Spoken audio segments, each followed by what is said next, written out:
As we saw earlier, Republicans spent the day trying to convince us that this guy is less trustworthy than this guy. After all, Robert Mueller has only demonstrated his honor by earning a Bronze Star and a Purple Heart as a Marine in Vietnam, whereas Trump bravely risked his life to protect America from Vince McMahon at WrestleMania 23. He lost many of our fighting boys at the arena that day.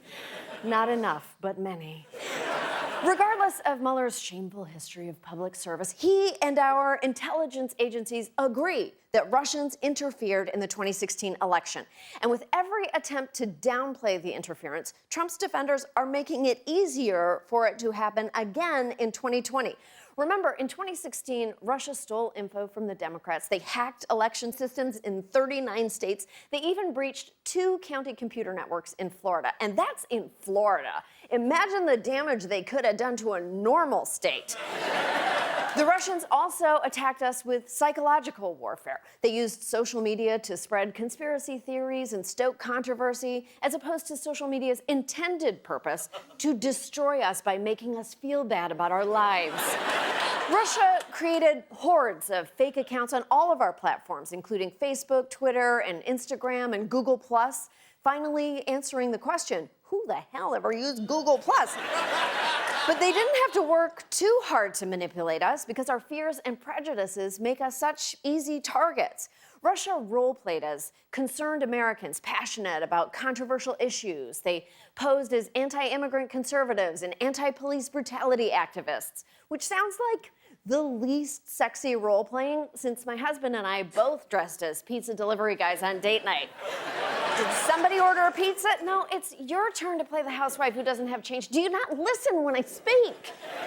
Anyway, Russians didn't just drive a wedge between the right and the left. They also successfully amplified the conflict between moderate and progressive Democrats, and they are still doing it. They're spreading misinformation and racist memes about candidates, focusing on frontrunners like Bernie Sanders, Kamala Harris, and Elizabeth Warren, which shows how savvy these Russians are. Even they know not to waste their time sabotaging de Blasio. You might even be following some of these trolls without knowing it. Sometimes they just sprinkle traces of propaganda into feeds that otherwise focus on inspirational affirmations or topical jokes. Last September, the Chicago Tribune's Tweet of the Week honor went to a user who wrote, "Criticizing Trump in a book is just unfair. It's like criticizing the Amish on television." But it turns out that tweet was written by a Russian troll, who, by the way, I immediately hired for my writing staff. Keep up the good work, Oleg. And now, Russia's success has encouraged other countries to get in on the election interference. Iran, for example, is creating imposter news sources that almost look legit if you don't know how to spell, like Bloomberg News and the Independent. But I'm not gonna mock the people who fall for such obvious knockoffs. Lord knows I cherished the Barbie doll I got for my 6th birthday. Luckily, we're not entirely defenseless against foreign meddling. U.S. officials tell the Washington Post that the U.S. military blocked internet access to a Russian entity on the day of the 2018 midterm elections. The infamous Internet Research Agency, a troll farm, was seeking to disrupt democracy again. You're telling me this whole time we've had the technology to block trolls like Piers Morgan and we didn't deploy it?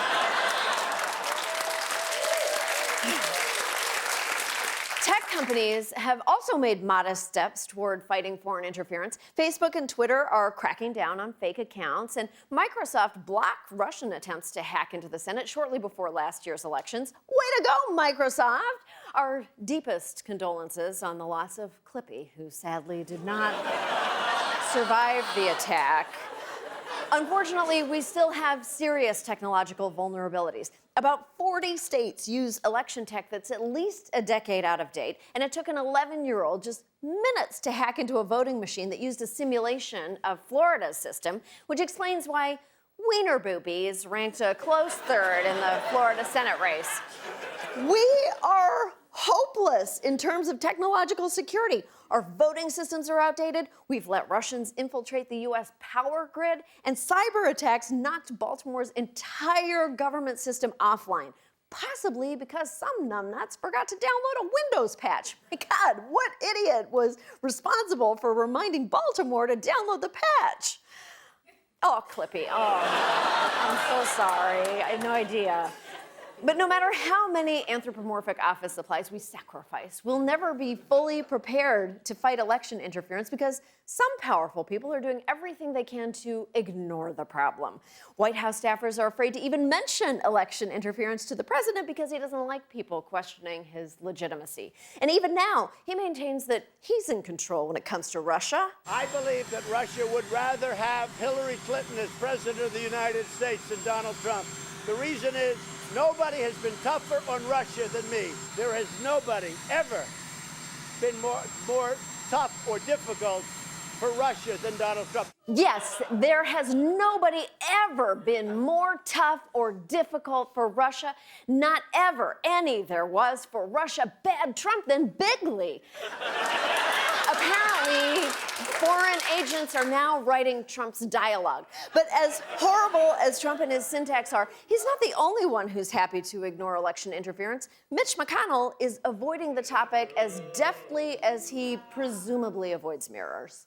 Democrats in Congress, along with some Republicans, have sought to pass a bill to combat foreign interference in our elections, but their efforts are being blocked by Senate Majority Leader Mitch McConnell, who is refusing to bring any election security bills up for a vote. The Kentucky Republican saying it's unnecessary and possibly redundant because he says security precautions are already in place in states and on the local level. Right, and stopping foreign election interference would take resources away from fighting the real threat: non-white Americans trying to vote.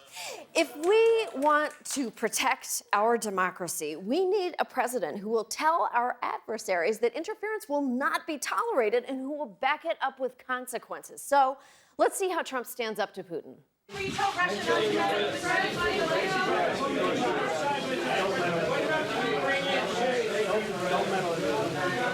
Then, to really drive his point home, Trump rolled onto his back for a tummy rub. Oh, who can argue with that body language? Look, we all know that Russia has interfered in our elections. They've spent the last 2.5 years amazed that they got away with it and have only improved their methods to further destabilize us in 2020. Our politicians aren't doing shit to help. Our only hope is that voters get smart and don't fall for it again. In other words, get ready for Governor Wiener Boobies.